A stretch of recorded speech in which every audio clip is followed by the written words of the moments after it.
Notice आल्या आल्याच फॅक्टरीच्या सगळ्या सदस्यांची मीटिंग झाली आणि त्यात एक डिसिजन पास झाला। कोणता डिसिजन?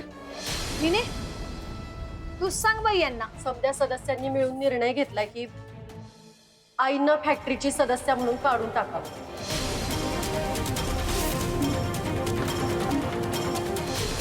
काय? तुम्ही असं कसं काय करू शकता?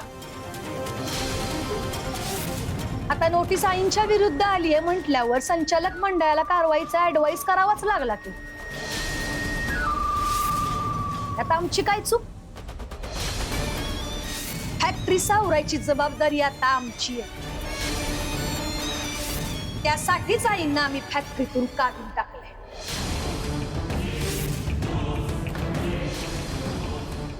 आई तेव्हा तुम्ही आता इकडं न फिरकलेलंच बरं।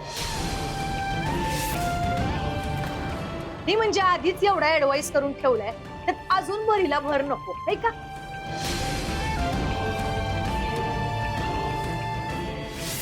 आई जावा घरला आता। तुमचा या फॅक्टरीशी संबंध संपला।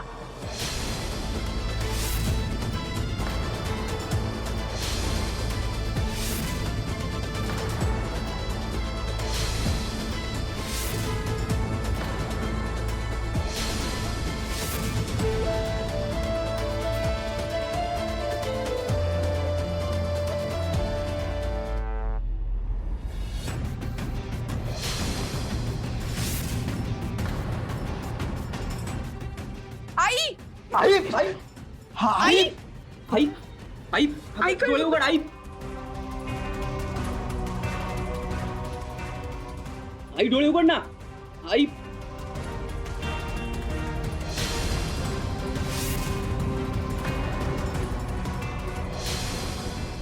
दादा अहो डॉक्टरांना बोलवा। वय नग नग डॉक्टरांना यायला लय उशीर होईल। तुम्ही पहिल्यांदा रिक्षा काढा। हा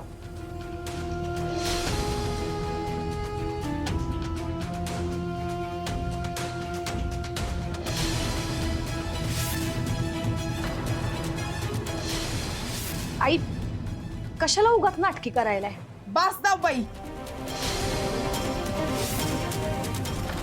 तुम्हाला जे करायचं होतं ना ते केलं तुम्ही। माऊलीने तुम्हाला पोटच्या गोळ्याप्रमाणे जपलं, तिचाच घात केला तुम्ही। पण एक ध्यानात ठेवा, आईंना जर काय झालं ना तर याद राखा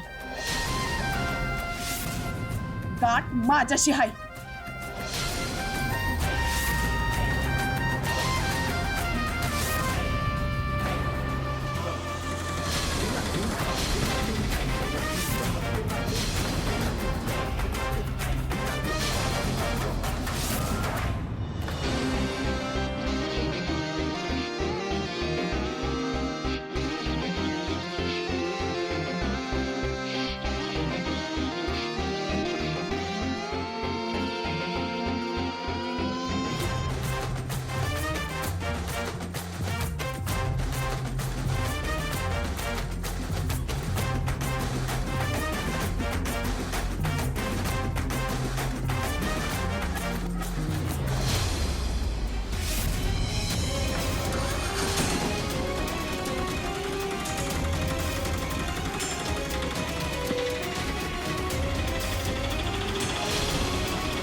ललिताबाई, शिराळकर कुटुंबाचा पाया तुम्ही भक्कम केला होता, आज त्यालाच म्या सुरुंग लावला आहे। आता एक एक वीट कशी ढासळते ते स्वतःच्या डोळ्यांनी बघा। तुम्ही कर्म केलं, आता म्या कांड करणार। आई आई उठा ना। आई आई अहो लवकर चला ना। वय वय आई आई अगं डोळे उघड आई भाऊजी आता कुठं आई बऱ्या झालत्या, लगेच त्यांच्या बाबतीत। आई आई उठा ना। अहो तुम्ही सारखं सारखं मागं काय वळून बघता? चट दिशी हॉस्पिटलला न्या ना गाडी। वय आई आई अगं डोळे उघड आई अरे जरा फास्ट चालव की. चालवतोय की जग्या.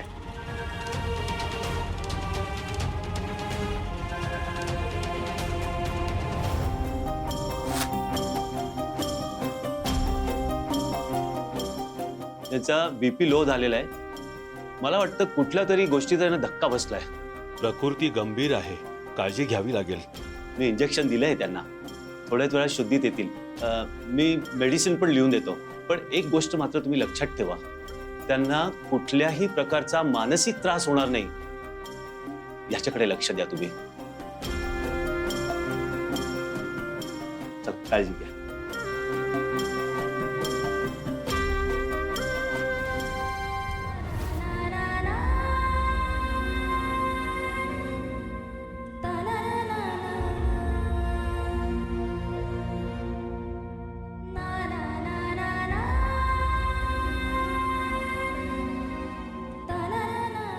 असतात तुम्हीच म्हणताय ना, रडायचं नाही, लढायचं.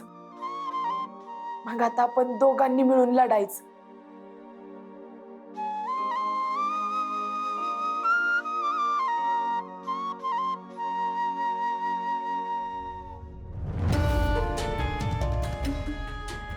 मम्मा, मला तर टेन्शनच आलंय ग. एव्हरीथिंग माझ्यावर आलं तर व्हॉट मॅनेजमेंट. जाऊ बाई,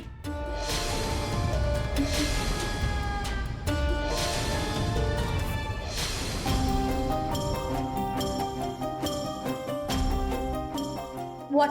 तुमची हिम्मत कशी झाली आईंना फॅक्टरीच्या बोर्डावरनं काढून टाकायची? व्हॉट डू यू मीन हिम्मत कशी झाली? यू नॉलेज फॅक्टरीवर काय घडलंय ते? फॅक्टरीला नोटीस आलीये.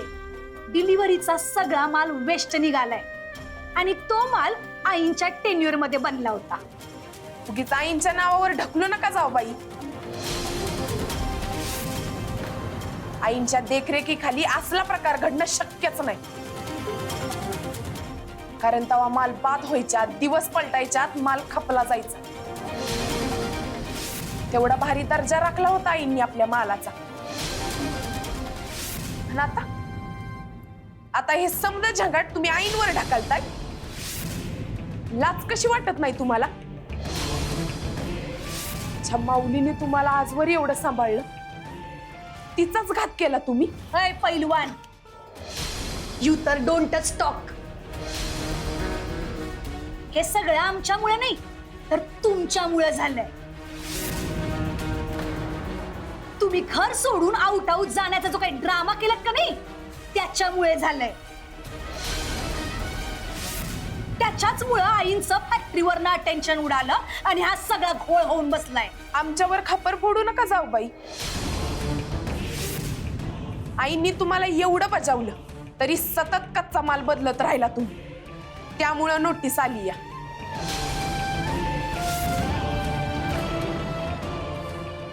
समजा स्वतः करून आईंवर ढकलून द्यायला लाज वाटायला पाहिजे तुम्हाला. लाज. बस, बस झालं. हाऊ डेअरिंग, माझी लाज काढायलीस तू?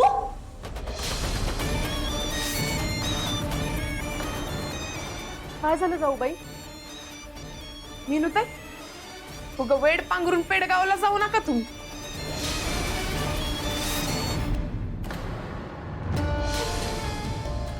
जाऊबाईंनी आपल्या फॅक्टरीचा, मालाचा, नावाचा, आईंच्या विश्वासाचा जो काय फज्जा उडवलाय ना, त्यात तुम्ही बी भागीदार होता.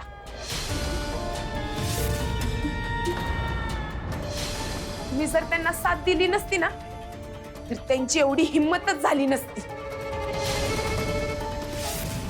ए बे, तोंडाला आवर घाल. बघावं तेव्हा या घराची मालकीण असल्यासारखं तोरा दाखवतेस. यापुढे चालणार नाही तुझे काही थेर. भैया, अरे तू डायरेक्ट हिला बोलायले. विषय काय आहे तुला ते तरी ठाऊक आहे का नेमका? विषय काय असणार? स्वतः मनमानी करायची आणि दोष माझ्या बायकोवर ढकलून द्यायचा.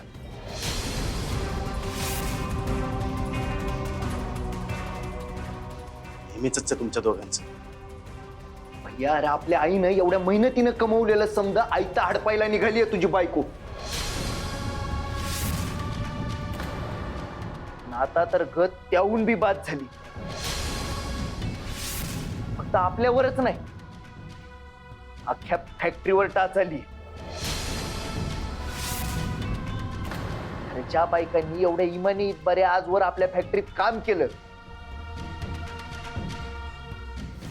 त्यांच्यावर उपासमाराची येळ आणली आहे तुझ्या बायकोनं. तरी तू तिच्या ताटाखालचं मांजर होत आमच्यावरच फीस करायलाय.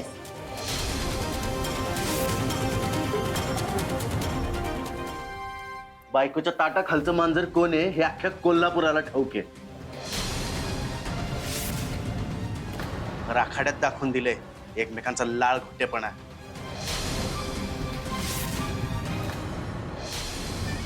अरे लेकरांनो, वेळ काय चाललंय काय? अशी वादवादी करत बसलात. आता हमरी तुमरीवर येऊन हाणामाऱ्या करतात काय? ते बी होऊन जाऊ दे की.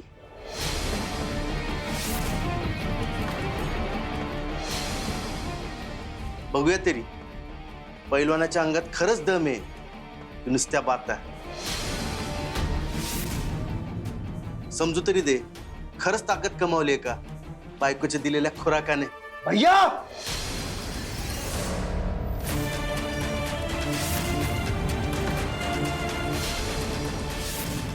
वस्तात लय बोलायलाच भैया. असं बोलायला काय मारीन पण इथंच. वस्तात सोडा. वाटल ते बोलणं कस. मी काय हातात बांगड्या नाही घातल्या. तुझी सगळी ताकद आहे ना ती आखाड्यात दाखव.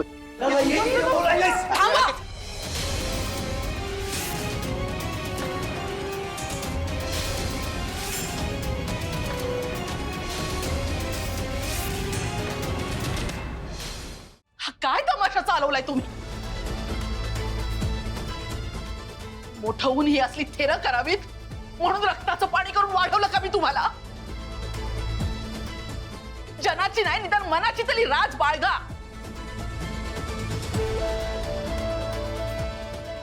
बघा काय आब राखलाय तुमच्या माघारी तुमच्या लेकरांनी, ज्यांच्यासाठी एकटीनं कंबर कसून खस्ता काऊन अख्खं घर सावरलं. तिथेच एकमेकांचे गळे धरतायत.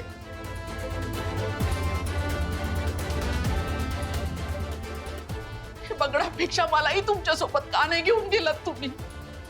आई अगं एक शब्दही बोलू नकोस.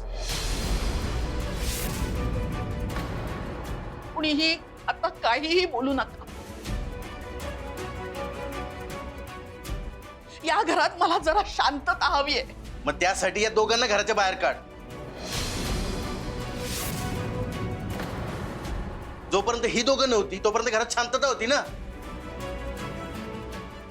दोघं आली आणि सगळं फिसकटलं. कारण तुमच्या मनमानी पुढे आईला काय बी बोलता येईना झालं होतं. आम्ही आलो नसतो तर आईचे अजून काय हाल करून ठेवले असते तुम्ही. ए चल निघ, मला तुझ्याशी बोलायचं पण नाहीये.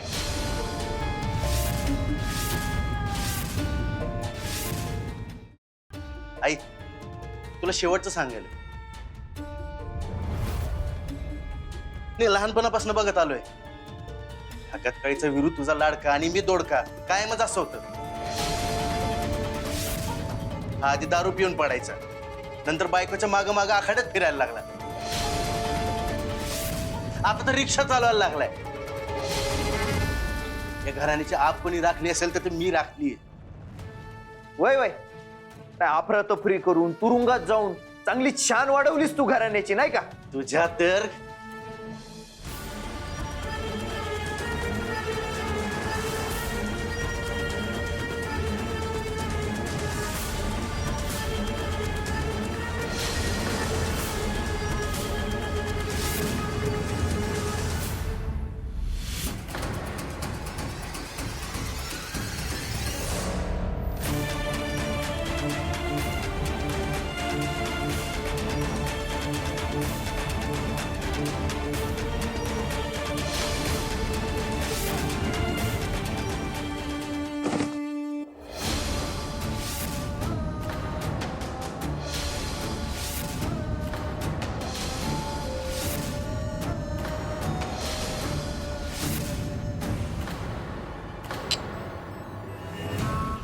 काकासाहेब, त्यांच्या घरातली भांडणं तुम्हाला जवळून बघायला मिळतात हो. ते सुख आमच्या नशिबात नाही. तेवढं सुख आमच्या नशिबात असायला पाहिजे होतं. थांब थांब. काय? नाही नाही, हे चालू दे.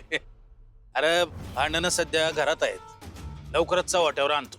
तुलाच काय समजा कोल्हापूरला ते सुख मिळेल. हे चांगलं आहे. पण आता पुढला प्लॅन काय? नाही म्हणजे फॅक्टरी आता कागदोपत्री तुमच्या ताब्यात आली आहे, मग आता घर कवा ताब्यात घेणार? तशी वेळच येणार नाही बाबा.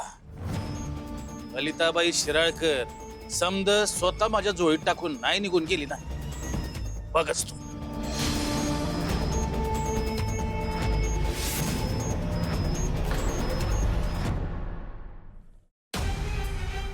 ते काही बी झालं तरी आईला असं तडका फडके काढून कसं काय टाकलंस तू? शिळाकर राव, तो गोळ आईंच्याच टेन्युअर मध्ये झालता. मग त्यांच्या अगेन्स्ट मला कारवाईची ऍक्शन घ्यावीच लागणार होती की. ॲज अ संचालिका it is my duty Shiralkar. Shiralkar, telling you ना, मला अंकल साहेबांनी सांगितलं की आईंच्या टेन्युअर मध्ये ढकलायला. तर मला जेलच्या लॉकडाऊन मध्ये राहावं लागलं असतं. अगं पण परस्परांशी निर्णय घेण्याच्या अगोदर मला एक सांगा असं नाही वाटलं का? लई शानी झालीस तू, लई अक्कल आली तुला. हो सनकलो बापू, कोल्ड डाऊन. आता हा टाइम काय आपापसामध्ये फायटिंग करून भांडायचंय वय? त्या लंडनच्या रॉयल पॅलेस मध्ये अशीच भांडणं झालती. एका प्रिन्सनं क्वीनच्या मनाविरुद्ध लग्न केलं. रागवली क्वीन. काय केलं ठाऊक आहे काय? प्रिन्सला डायरेक्ट प्रॉपर्टी मधनं बेदखल केलं. डिशमिश. पिल्या, अगो आता आता तुझी मदर आपला आहे तुझ्यावर अँग्री, आणि ते माइंड मध्ये धरून तिनं तुम्हा दोघांना प्रॉपर्टी मधनं बेदखल केलं, आउट हाऊस केलं तर सगळी प्रॉपर्टी त्या वीरेंद्रराव आणि प्राजक्ताच्या घशात. पण आता ना ते स्टॉप करायचं असेल तर आधी तुमच्यातली भांडणं थांबून काय ते अग्रीमेंट करा. काय पिल्या?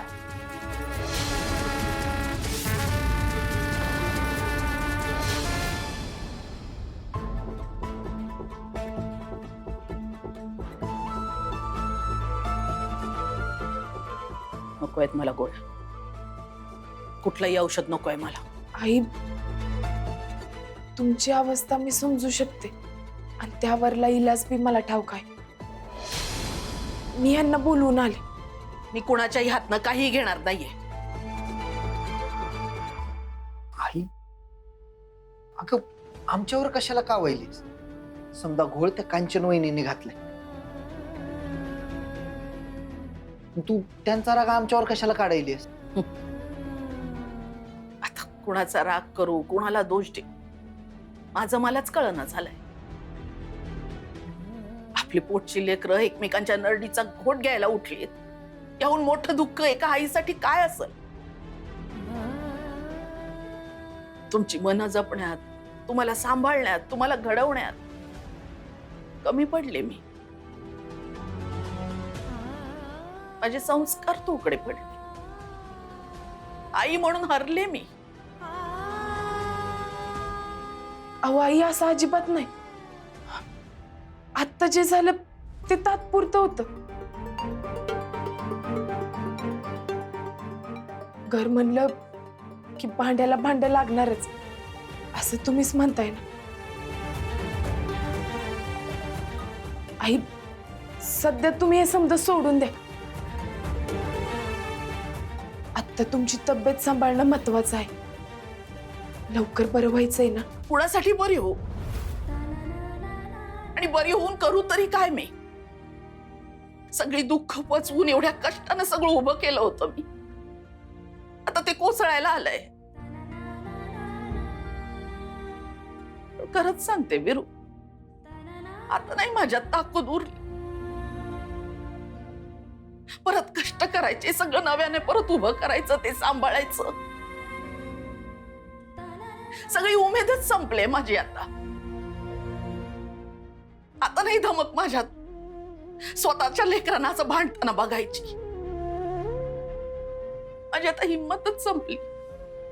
जगाला तोंड द्यायची हिंमत नाही आता माझ्यात. मग सांग वीरू, मी जगून तरी काय करू? ऐका तुझ्याकडे कुठलं उत्तर नाही असेल तर दे मला. माझं झालं समाधान तर घेईन मी औषध.